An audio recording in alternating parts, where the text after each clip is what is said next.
बिस्मिल्लाहिर्रहमानिर्रहीम। अस्सलामुअलैकुम। मैं हूं doctor Afsha Huma from the department of educational planning, policy studies and leadership. Course code 8611 critical thinking and reflective practices में हमने बात की क्रिटिकल राइटिंग की। क्रिटिकल राइटिंग और रिफ्लेक्टिव राइटिंग। आज हम रिफ्लेक्टिव राइटिंग पे बात करेंगे और ये समझने की कोशिश करेंगे कि रिफ्लेक्टिव राइटिंग किस तरह से क्रिटिकल राइटिंग से डिफरेंट है। Reflective writing is more about your own perspective. Critical writing was to critique somebody's perspective और एक से ज़्यादा लोगों की। लेकिन reflective writing आपको हेल्प करती है आपका अपना पॉइंट ऑफ व्यू डेवलप करने में, आपका अपना नज़रिया डेवलप करने में। आपको याद होगा कि जब हम क्रिटिकल थिंकिंग और रिफ्लेक्टिव प्रैक्टिसेस की इनिशियल इंट्रोडक्शंस कर रहे थे तो रिफ्लेक्टिव प्रैक्टिस के बारे में हमने रीड को कोट किया था कि वो ये कहता है कि it helps you theorising your teaching.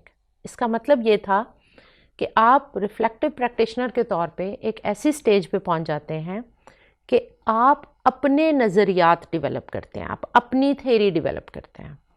और वो थ्योरी अगर आपके तईं डेवलप होना शुरू हो जाए तो इट इज़ अ मस्ट कि वो कहीं लिखी जाए, कहीं रिकॉर्ड हो, किसी सूरत में आप खुद उसको भी एक जगह कंपाइल करते रहें। रिफ्लेक्टिव प्रैक्टिस के साइकिल के दौरान जब हमने रिफ्लेक्टिव राइटिंग की बात की तो हमने ज़्यादातर बात की जर्नल्स राइटिंग पे, जिसको हम एक डायरी की तरह लिख रहे थे या एक लॉग की तरह लिख रहे थे। हमने कहा हम इसको डेली भी लिख सकते हैं, हम इसको वीकली भी लिख सकते हैं, और वीक से ज़्यादा हम रिकमेंड नहीं करते कि आप देर करें। अगर आप रोज़ाना रिफ्लेक्टिव राइटिंग नहीं करें तो कम से कम एक दफ़ा वीकेंड पे ज़रूर करें। इस राइटिंग में ज़्यादातर हम अपने एक्सपीरियंसेस को कोट कर रहे होते हैं और उस पर अपना एक रिस्पॉन्स दे रहे होते हैं, और फिर हम वो जो गिब्स साइकिल था उसका एनालिसिस करते हैं और फिर हम एक एक्शन प्लान तैयार करते हैं। रिफ्लेक्टिव राइटिंग जब मैं स्टूडेंट्स को सिखा रही होती हूँ तो वो मुझे अपने रिफ्लेक्टिव जर्नल्स भेजते हैं रिव्यू करने के लिए और कहते हैं कि बताएं क्या ये सही लिखा है। तो मैं उस वक्त भी उन्हें बार बार कहती हूँ, और इस यूनिट में भी आपने पढ़ा होगा कि देयर इज़ नो राइट और wrong in reflective writing. Why? Because this is your reflection, the way you perceive your teaching and learning experiences, the way you perceive your interaction with other people around you, and the way you perceive your own practices. तो आप उस पर reflect कर रहे हैं। आपका अपना तरीक़ाकार होना चाहिए, आपका अपना वे ऑफ थिंकिंग है, तो फिर आपका अपना ही वे ऑफ राइटिंग भी होगा। इसके लिए कोई फॉर्मूला गिवन नहीं है, इसके लिए कोई स्पेसिफिक पैटर्न गिवन नहीं है। बाज़ लोग रिफ्लेक्टिव राइटिंग यहाँ से शुरू करते हैं कि जब मैंने ये टॉपिक देखा, जब मैंने ये टॉपिक के बारे में सोचना शुरू किया तो मेरा पहला इमेज क्या था। जब मैंने इसके बारे में पढ़ा और जब मैंने क्लासरूम में पढ़ाया और बच्चों के साथ डिस्कस किया तो मेरा पर्सपेक्टिव कैसे चेंज होना शुरू हुआ। तो ये भी एक तरह की रिफ्लेक्टिव राइटिंग है। बाज़ लोग बिल्कुल एक्सपीरियंस बेस्ड रिफ्लेक्टिव राइटिंग करते हैं, जैसे गिब्स ने कहा कि वो पूरी डिस्क्रिप्शन देते हैं, आज हम क्लास में गए, वहाँ ये हुआ, फिर ये हुआ, फिर ये हुआ। तो वो बिल्कुल स्टोरी टेलिंग की तरह या इवेंट की रिपोर्ट राइटिंग की तरह लिखते हैं। So you need to learn how do you feel comfortable in reflective writing. Reflective writing, what is it about? It is one's response to experiences, events, or new information. It is not a critique but a response, a way of thinking to explore one's own learning. जो कुछ मैं देख रही हूँ, जो कुछ मैं सुन रही हूँ, जो कुछ मैं एक्सपीरियंस कर रही हूँ, मैं इसमें से सीख क्या रही हूँ, that is reflective writing. An opportunity to gain self knowledge. जब मैं ये लिखती हूँ कि मैं इसमें से क्या सीख रही हूँ, और मैं हर हफ्ते लिखती हूँ या हर 1-2 दिन में लिखती हूँ, I get to know myself. मुझे अपने बारे में पता चलता है कि मैं चीज़ों को किस तरह देख रही हूँ, किस तरह परसीव कर रही हूँ। A way to achieve clarity and better understanding of learning. मैं सिर्फ अपने स्टूडेंट्स की लर्निंग को नहीं एनालाइज कर रही होती, रिफ्लेक्शन में मैं अपने लर्निंग एक्सपीरियंसेस को भी एनालाइज करती हूँ। A chance to develop and reinforce my own skills. क्योंकि जब मैं रिफ्लेक्टिव राइटिंग कर रही होती हूँ तो मैं सिर्फ लोगों के बारे में नहीं, मैं अपने बारे में वर्ड चॉइस करती हूँ। जब मैं अपने बारे में वर्ड चॉइस कर रही हूँ तो ये वर्ड चॉइस मुझे एक्चुअली ये रियलाइज़ करने में मदद कर रही है कि was I good, was I doing something rightly, was I unable to do something, was I struggling with something. ये मुख्तलिफ वर्ड्स हैं। जब मैं राइटिंग में इसको लिखूंगी तो it will help me rethink and reinforce my own skills.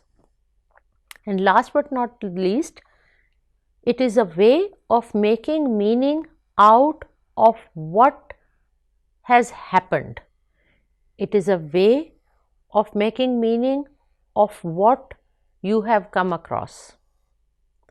So making meaning, mindfulness, जो हुआ वो कैसे हुआ, मैंने जो किया वो कैसे और क्यों कर किया, this helps you in developing mindfulness. यानी आइंदा जब भी आप कुछ करेंगे तो आपकी ये जो रिफ्लेक्टिव राइटिंग है ये आपको एक आईने की तरह मदद कर रही होगी। Forms of reflective writing, basically the very first form that we discussed earlier as well during those units, जब हम रिफ्लेक्टिव प्रैक्टिसेस की बात कर रहे थे, that is called learning logs या reflective journals. Learning log can be used in different ways. Sometimes they may be a formal part of reflective writing, or sometimes they may form the basis of a later reflective assignment. हो सकता है कि आपके supervisors, हो सकता है कि आपके heads of institutions एक later stage पे आपको कहें कि report writing करो। तो ये जो learning log है या ये जो रिफ्लेक्टिव जर्नल है, ये आपके अपने लिए तो था ही, ये एक लेटर स्टेज पे एक पूरी रिपोर्ट कंपाइल करने के काम भी आ सकता है। Secondly, reflective presentation. बाज़ इदारों में, बाज़ ऑर्गेनाइजेशंस में, not necessarily in schools but in other organisations, you are sometimes asked to present after every 3 months और आफ्टर एवरी 6 months, जो आपकी क्वार्टरली रिपोर्ट होती है। अगर आपने रिफ्लेक्टिव राइटिंग उस प्रेजेंटेशन के लिए करनी है तो फिर उसका तरीका थोड़ा सा डिफरेंट है।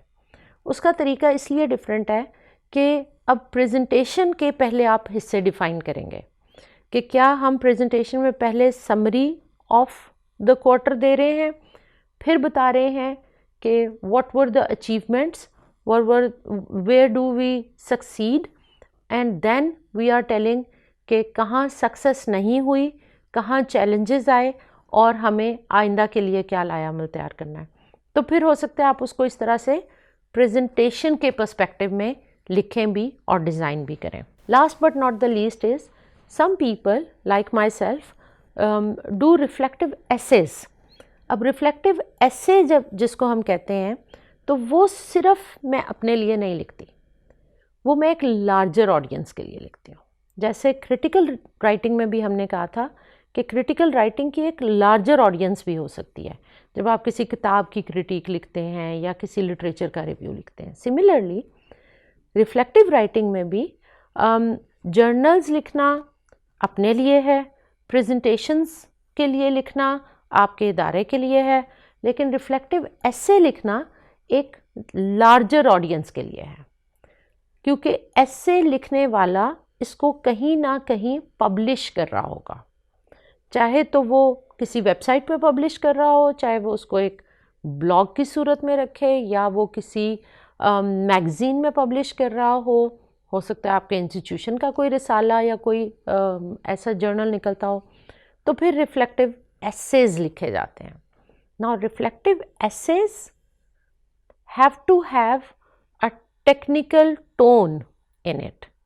फिर आप सिर्फ अपने फीलिंग्स, अपने ओपिनियंस नहीं लिख रहे होंगे, फिर आप एक टेक्निकल राइटिंग कर रहे होंगे जिसमें हर वर्ड अपने टेक्निकल मीनिंग में इस्तेमाल हो रहा होगा. फॉर एग्ज़ाम्पल, जब मैं कहती हूँ अचीवमेंट, तो अचीवमेंट एक अपनी डायरी में जब मैं लिखूँगी तो शायद मैं किसी भी चीज़ को अचीवमेंट कह सकती हूँ, लेकिन जब मैं एक रिफ्लेक्टिव ऐसे लिखूँगी और मैं कहूँगी माय स्टूडेंट्स अचीवमेंट, तो फिर इस अचीवमेंट के एक टिपिकल मीनिंग होंगे, एक स्पेसिफिक मीनिंग होंगे जिनको मैं अपने रिफ्लेक्टिव ऐसे में प्री डिफाइन करूँगी. इसको हम ऑपरेशनल डेफिनेशन भी कहते हैं रिसर्च की लैंग्वेज में. मैं पहले बताऊँगी कि इस ऐसे में अचीवमेंट से मेरी क्या मुराद है. एंड व्हेन आई से माय स्टूडेंट्स अचीवमेंट, तो क्या मैं सिर्फ टेस्ट स्कोर्स को अचीवमेंट कह रही हूँ या मैं उसमें कोई और भी चीज़ शामिल कर रही हूँ.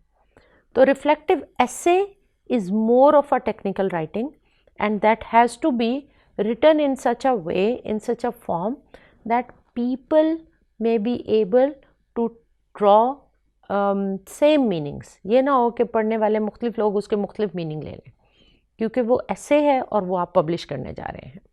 प्रैक्टिसिंग रिफ्लेक्टिव राइटिंग, जैसे हमने क्रिटिकल राइटिंग के बारे में भी कहा था कि आपको क्रिटिक के माइंडसेट के साथ आप लोगों को सुनते हैं, समझते हैं और फिर उसके हिस्से करते हैं, अलग करते हैं और फिर क्वेश्चन रेज करते हैं. सिमिलरली जब आप रिफ्लेक्टिव प्रैक्टिशनर बन जाते हैं तो this becomes a regular practice in your everyday teaching, learning और एवरीडे इंटरेक्शंस.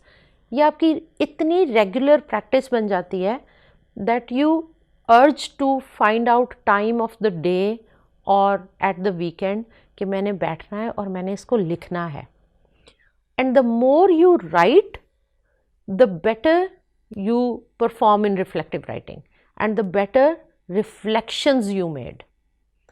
क्यों? क्योंकि ये जो है practice and doing something regularly, ये मुझे ऐसे लगता है जैसे ये बिल्कुल ऐसा है कि आपको डॉक्टर मेडिसिन देता है तो वो कहता है कि एग्जैक्ट 6 घंटे के बाद खानी है और फिर 6 घंटे से ज़्यादा नहीं करने अगली डोज लेने में. सिमिलरली ये जो राइटिंग प्रैक्टिसेस हैं या रिफ्लेक्टिव प्रैक्टिसेस हैं, हम इसमें बार बार ये कहते हैं कि आइडियली स्पीकिंग डेली करनी है, और अगर आपको डेली टाइम नहीं मिल रहा तो once a week make sure कि आपने ये प्रैक्टिस करनी है. बिल्कुल ऐसे जैसे this is a diagnostic measure जो आप ले रहे हैं, और आपको इसको रेगुलर रखने से क्या होगा, एक तो आपकी अपनी रिफ्लेक्टिव राइटिंग की प्रैक्टिस इम्प्रूव होगी, दूसरा आपकी अपनी प्रोफेशनल प्रैक्टिस इम्प्रूव होती चली जाएगी. That's pretty much about it. Reflective writers, reflective thinkers पहले होते हैं और रिफ्लेक्टिव राइटर्स बाद में होते हैं. अगर आप किसी भी वाक़े से, किसी भी दिन के हिस्से से माइंडफुलनेस के साथ गुजरेंगे तो आप उस पर लिख पाएंगे, तो आप उस पर रिफ्लेक्ट कर पाएंगे. और अगर आप उसको डीपली एक्सपीरियंस ही नहीं करेंगे और आप सेंसिटाइज ही नहीं होंगे किसी चीज़ से, तो फिर जब आप रिफ्लेक्शन लिखने बैठेंगे तो आपके पास सोच की भी कमी होगी और लफाजी की भी कमी होगी, वर्ड्स भी नहीं मिलेंगे कि मैं इस बात को कैसे लिखूं. इसलिए हम बार बार कहते हैं कि sensitisation and responsiveness, these two things are very important for reflective practitioners and as well as for reflective writers. तो रिफ्लेक्टिव राइटिंग आपको मदद करेगी अपने आप को जज करने में, अपने आप को जज करने में, अपनी इवैल्यूएशन करने में, अपने आप को इम्प्रूव करने में, और रिफ्लेक्टिव राइटिंग मदद करेगी रिफ्लेक्टिव एसेज तक जाने में, ताकि आपके लिखे हुए ये चीज़ें आइंदा आने वाले टीचर्स के लिए, नेक्स्ट जनरेशन्स के लिए कहीं पब्लिश हों, कहीं उनको आपकी राइटिंग्स मिल सकें, and you become a theorist of your own teaching learning experience. Thank you so much. This was all about reflective writing today. इजाज़त दीजिए. अल्लाह हाफ़िज़.